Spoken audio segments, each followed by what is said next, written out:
Mr. Alex Saliba, over to you and welcome. Thanks a lot, David, and thanks to FACE, first of all, for organizing this very well-planned discussion today with experts, legislators, and also hunters on this very important issue, an important issue for thousands of hunters throughout Europe, the issue of turtle dove in Europe, particularly in the Western Flyway. Coming from Malta, I know very well that hunters and conservation have conservation at heart and invest time, they invest resources into real conservation, day in, day out, without getting any media attention for it, without also getting no EU funds to be able to maintain their important projects when it comes to conservation. As regards to turtle dove, this is true for both Western and Central Eastern Flyways. In Malta, there is a national project going on involving hunters aiming basically to plant 1 million trees and shrubs from local native stock over the next 10 years. All these actions in Malta and also in other countries throughout the Mediterranean matter for the long-term viability of turtle dove. In Malta, the turtle dove is the primary and the most important game bird. We don't have any breeding population of turtle dove in Malta, just birds passing on through migration in spring and autumn. Many of you will know that we had a small-scale spring hunt for turtle dove, which the Court of Justice deemed appropriate in terms of meeting the principle of no satisfactory solution. But again, this important hunt has not taken place due to legal concerns when it comes to the status of the same population. Hunting in autumn of turtle dove represents an incentive, basically, to adapt the habitat management measures which otherwise would no longer be adapted if a certain species were non-huntable.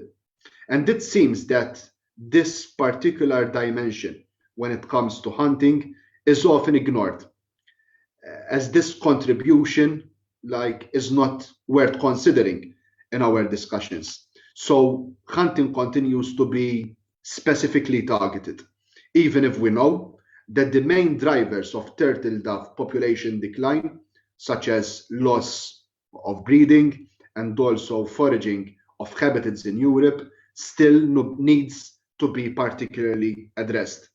But what strikes me in this whole discussion that we are having is that the most significant decline of the species that we have at this point is not registered in member states where the turtle dove is being hunted. The countries allowing to hunt the species, such as France, such as Spain, are experiencing much less decline than other countries where hunting is not allowed. It is a crucial element, this element in the whole discussion that we have in front of us to consider also in the context of the 2 infringement procedures that the European Commission has started against Spain and France. Hunters are often accused of not being flexible enough.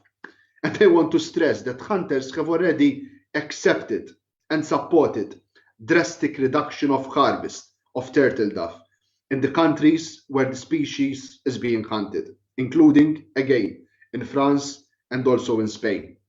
So we have a group of stakeholders who are basically willingly supported the reduction in the turtle dove's harvest while investing more time, more money in conservation projects. And what are we doing in Brussels? We are rejecting the only request that they have, a sustainable, a limited harvest for turtle dove. A request which, as we saw today, is basically in line with the science. In this end, we all know that the species will pay a high price for such a stupid choice, because if hunting stops in the Western Flyway, the decline of turtle dove is very likely to continue. That's why I encourage all policymakers involved in this discussion to approach hunting of turtle dove without prejudice, in a sensible way, and consider it wise, especially in the Western Flyway, to basically cut off hunters from the debate of the future of turtle dove in Europe. It doesn't make sense to have the primary stakeholders in this area not forming part of this important debate that we have in front of us. Malta will continue to hunt turtle dove in the context of adopted harvest management program. And although we are a small country with a very small harvest, this is an extremely important species for Maltese hunters and also for our federation, FKNK. Hunters in Malta are also very passionate about their small-scale spring hunting. But again, the Commission seems intent to close every possible door, as it has done and as we have seen very clearly when it comes to spring quail hunt. I want to make it clear again that Malta has already won in principle, and the very principle of not having no other satisfactory solution in the Court of Justice of the European Union. But regional hunting activities, despite their small scale and insignificant effect on populations, are still subject to severe scrutiny by the European Commission, which is very unfortunate. Again, before I conclude, I wish you a very productive discussion today. And again, thanks to FACE for being a strong voice for hunters throughout Europe, and also for being a sensible voice in this discussion that we have today in front of us. Thanks a lot. Thank you very much, Mr. Alex Saliba, member of the European Parliament, for your commitment to this topic and for your engagement and for your presentation. And Alex Saliba is also, he's Vice President in terms of being a board member of the Intergroup on Biodiversity Hunting Countryside in the European Parliament. So thank you very much for your